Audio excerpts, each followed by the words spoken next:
Hello guys, Radhe Radhe. आप सब कैसे हैं? उम्मीद है कि आप सब अच्छे होंगे, स्वस्थ होंगे, अपने अपने कामों में व्यस्त होंगे।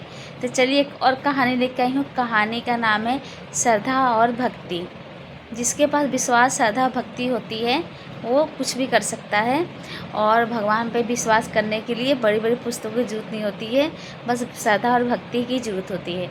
तो ज़्यादा टाइम नहीं लूँगी और कहानी शुरू करती हूँ। कहानी शुरू करने से एक बात बताना चाहती हूँ कि कहानी को पूरा सुनिएगा, स्किप मत कीजिएगा। स्किप करने से कहानी में पता नहीं चलता है हुआ है क्या नहीं हुआ है। तो आप ज़रूर सुनिएगा, पूरा सुनिएगा और बताइएगा कैसा है कहानी था, कैसा नहीं। और पुराने ज़माने में ये भी कहा जाता है कि जो वो आधा अधूरा कहानी सुनता है, रास्ते में जाता है तो उसका रास्ता भी अधूरा ही रह जाता है। तो चलिए शुरू करते हैं। एक बार भगवान शिव के पास नारद मुनि गए और बोले, आप बताइए सच्चा भक्ति इंसान कौन है? तो शिव भगवान बोले, आप पृथ्वी लोक पे जाइए, एक मोची है और एक विद्वान है। आप बताइएगा इस दोनों में से किसको हमें स्वर्गलोक में भेजना चाहिए। तो नारद मुनि बोले, तो हमें तो विद्वान को ही स्वर्गलोक में भेजना चाहिए, मोची को नहीं। तो शंकर भगवान बोले, ठीक है, दोनों को पास जाइए और कहिएगा, जब पूछेंगे कि भगवान क्या कर रहे थे, तो आप बोलिएगा भगवान सुई के नोक में से हाथी निकाल रहे थे। तो देखिए किस दोनों का जवाब में से किसका जवाब क्या होता है। तो नारद मुनि बोले, ठीक है, मैं जा रहा हूँ। तो नारद मुनि ये चले गए धरती पे और पहले गए विद्वान के पास। विद्वान के पास गए तो फिर विद्वान उसने उसका बहुत आदर सत्कार किया नारद मुनि का, और अच्छे से बैठाए और पूछे भगवान क्या कर रहे थे। तो नारद मुनि बोले, भगवान भगवान तो सुई के नोक में से हाथी निकाल रहे थे। इतना सुनकर जो विद्वान था वो हंसने लग गया। बोला, आप तो मजाक कर रहे नारद मुनि, भगवान ऐसा कर ही नहीं सकते। भगवान तो एकदम ऐशो आराम से अच्छे से बैठे होंगे, भक्तों का दुख सुख सुन रहे होंगे, उनको दूर कर रहे होंगे, अच्छे से होंगे एकदम बैठे हुए आराम से। और ये क्या काम करेंगे कि सुई के नोक में हाथी निकालेंगे? ऐसा तो हो ही नहीं सकता। तो नारद मुनि बोले, ठीक है, नहीं हो सकता है तो फिर नारद मुनि उनसे विदा लेकर मोची के पास गए। मोची के पास गए तो मोची तो बरगद के नीचे, पेड़ के नीचे अपन जूते सी रहा था और पूरा ही खुश मन से गाने गा रहा था और जूते सी रहा था। भगवान में पूरा लीन था, भजन गा रहा था। तो उन्होंने नारद मुनि को देखा और बोला, आप बैठिए, आपको कैसे आना हुआ, ऐसे से कुछ बात किया प्यार से। और नारद मुनि भी बहुत खुश हुए उससे। फिर उन्होंने पूछा, मोची ने नारद मुनि से, कि भगवान क्या कर रहे थे इस समय। तो उन्होंने बोला, मोची ने, कि भगवान तो सुई के नोक में से हाथी निकाल रहे थे। तो जो मोची था बहुत ज़्यादा हंसा और फिर खुशी मन से बोला, भगवान तो पूरा अंतर्यामी है, सबसे विशाल है, वो तो कुछ भी कर सकते हैं। वो तो सुई के नोक में से हाथी भी निकाल सकते हैं, हाथी को घुसा भी सकते हैं। एक बरगद के नीचे छोटे से बीज में जब भगवान समा सकते हैं तो वो छोटे से नोक में से, सुई के नोक में से हाथी क्यों नहीं निकाल सकते? वो तो कुछ भी कर सकते हैं। तो ये बात हो सकता है। तो ये बात सुन के नारद मुनि बहुत ज़्यादा हैरान हुए, खुश हुए। तो उन्होंने पूछा, आप कैसे मान गए कि सुई नोक में से हाथी निकाल रहे थे? तो बोले, देखिए, ये बरगद इतना बड़ा विशाल पेड़ है, इसके छोटे छोटे बीज है। जब इस बीजों में भी भगवान हो सकते हैं तो भगवान तो कुछ कर ही सकते हैं ना, सब कोई काम कर सकते हैं, इसमें कोई संदेह नहीं है। तो नारद मुनि को भी समझ आ गया कि ज्ञान सिर्फ पुस्तकों से नहीं मिलता है, ज्ञान सच्ची भक्ति और अटूट विश्वास से भी मिलता है। और सच्चा ज्ञानी वो है जिसके पास अटूट विश्वास हो और उसके पास भगवान में लीन होने के लिए भक्ति हो, सच्चा भक्ति करता हो।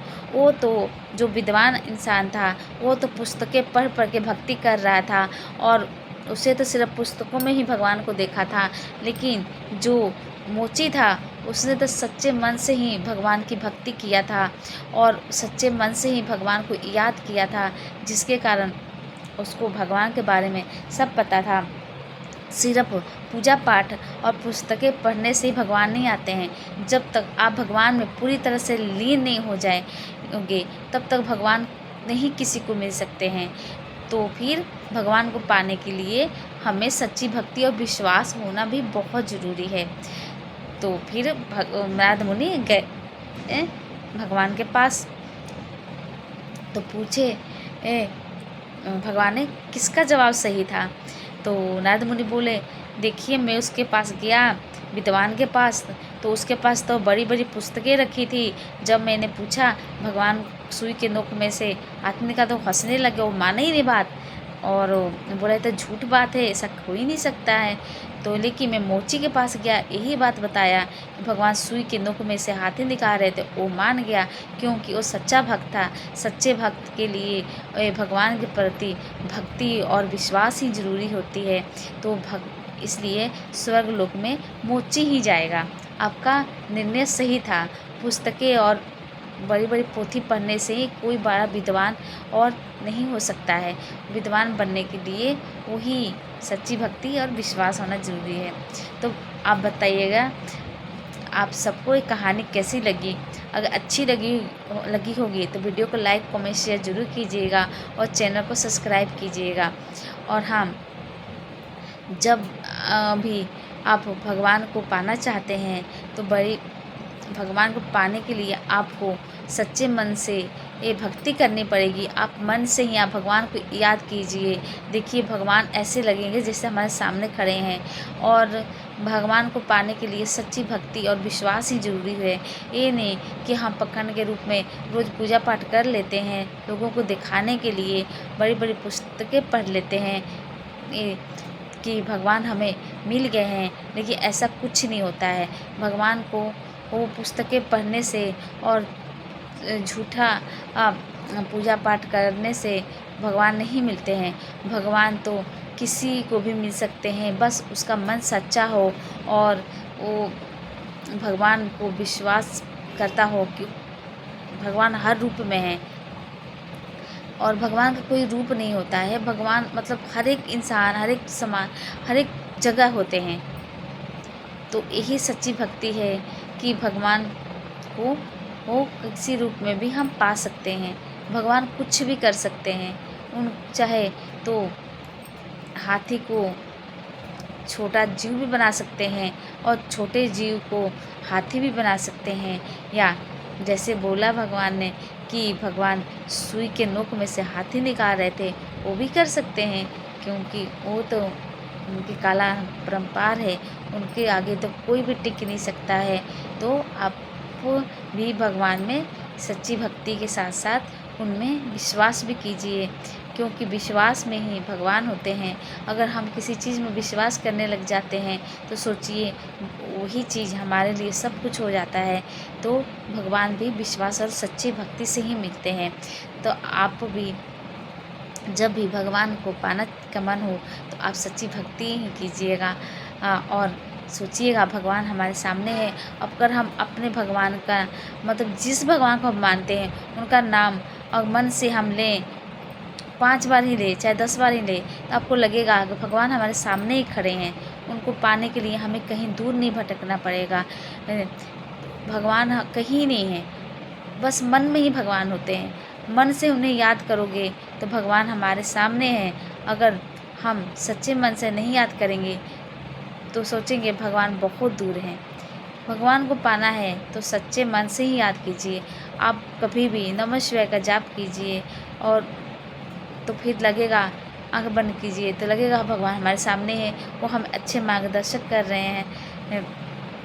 तो फिर बात की देरी है। आप भी भगवान में लीन हो जाइए और कहिए नमः शिवाय नमः शिवाय।